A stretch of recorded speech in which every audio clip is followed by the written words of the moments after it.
بغیر حلالہ کے شادی رچانا۔ میں اہل سنت ہوں، میرے شوہر مجھ سے 20 سال بڑے ہیں، مجھے یہ بتایا گیا کہ وہ بھی اہل سنت ہیں۔ مجھ سے پہلے انہوں نے ایک شادی کی تھی جس سے ان کے 3 بچے ہیں۔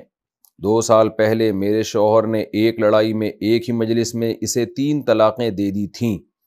اب تقریباً 2 سال بعد میرے شوہر نے اسی عورت سے بغیر حلالے کے کسی اہل حدیث مفتی سے فتویٰ لے کر نکاح کر لیا ہے۔ 2 ماہ سے میرا شوہر اس کے ساتھ رہ رہا ہے، کیا بغیر حلالے کے یہ نکاح جائز ہے؟ نیز جب میں نے اپنے شوہر کو سمجھانے کی کوشش کی تو اس نے کہا کہ میں کسی فرقے کو نہیں مانتا، نہ میں سنی ہوں نہ اہل حدیث ہوں، میں صرف مسلمان ہوں اور مجھے جہاں بھی دین کی کوئی بات اچھی لگی میں وہی مانوں گا۔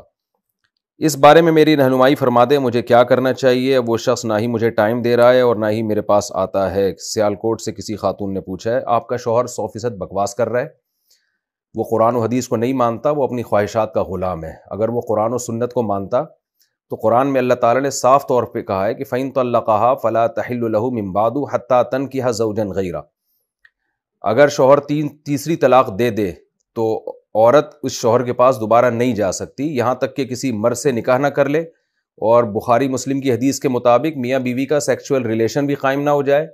اور اس کے بعد اگر وہ طلاق دے دیتا ہے تو عدت کے بعد عورت جہاں چاہے نکاح کر لے، پہلے والے کے ساتھ بھی کر سکتی ہے، کہیں اور بھی کر سکتی ہے۔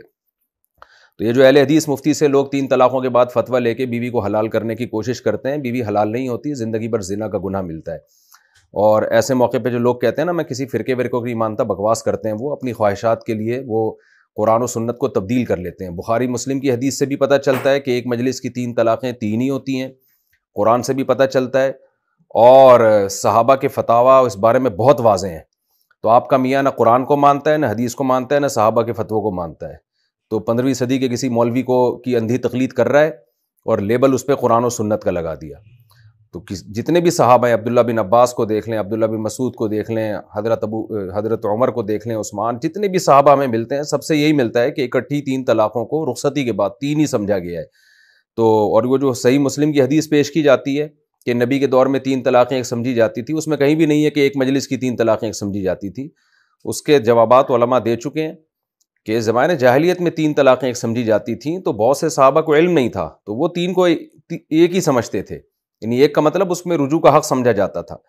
ایسے جیسے مسلم ہی کی حدیث ہے کہ نبی کے دور میں ہم متع کرتے تھے، حضرت عمر نے پابندی لگائی ہے، تو بھائی متع جو صحابہ کرتے تھے ان کو پتہ نہیں تھا کہ یہ حرام ہو چکا ہے،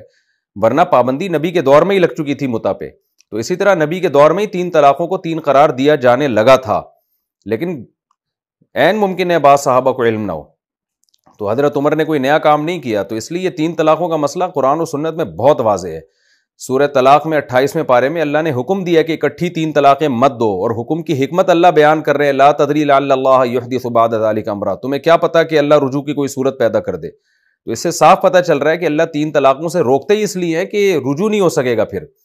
تو یہ ہمیں بنایا ہوا ایک گڑھا ہوا مسئلہ ہے، صحابہ تابعین کے دور میں تو کوئی جانتا ہی نہیں تھا کہ 3 طلاقیں رخصتی کے بعد ایک بھی ہو سکتی ہیں، کوئی یہ بعد میں مسئلہ نکالا گیا ہے۔ تو اس لیے فضول بات ہے، خدا کے غضب سے، قہر سے ڈرنا چاہیے آپ کے شوہر کو، اگر واقعی اس نے 3 طلاقیں دی تھیں اور شرعی حلالے کے بغیر بیوی دوبارہ رکھ لی ہے۔ حلالے کی بھی 2 قسمیں، ایک حلالہ ہوتا ہے جو پری پلان ہوتا ہے، ایگریمنٹ کر کے ہوتا ہے، وہ حرام حلالہ ہے، اس کی حدیث میں لعنت ہے۔ ایک ہوتا ہے بغیر پلان کے ہو، تو بغیر ایگریمنٹ کے ہو، وہ جائز حلالہ ہے جس کا قرآن نے تذکرہ کیا ہے۔ تو خدا کے غضب سے ڈرنا چاہیے، اور ایسے موقع پہ جو یہ فضول بکواس کرتے ہیں نا لوگ کہ میں فرقے ورقے کو نہیں مانتا، یہ جھوٹ بول رہے ہوتے ہیں، یہ کسی خاص فرقے کو فالو کر رہے ہوتے ہیں، اور قرآن و حدیث کے سارے دلائل انہوں نے ایک طرف رکھ دیے ہوتے ہیں، اور اب وہ اصل میں فالو کر رہے ہوتے ہیں اپنی خواہشات کو، خواہشات کے غلام ہوتے ہیں یہ۔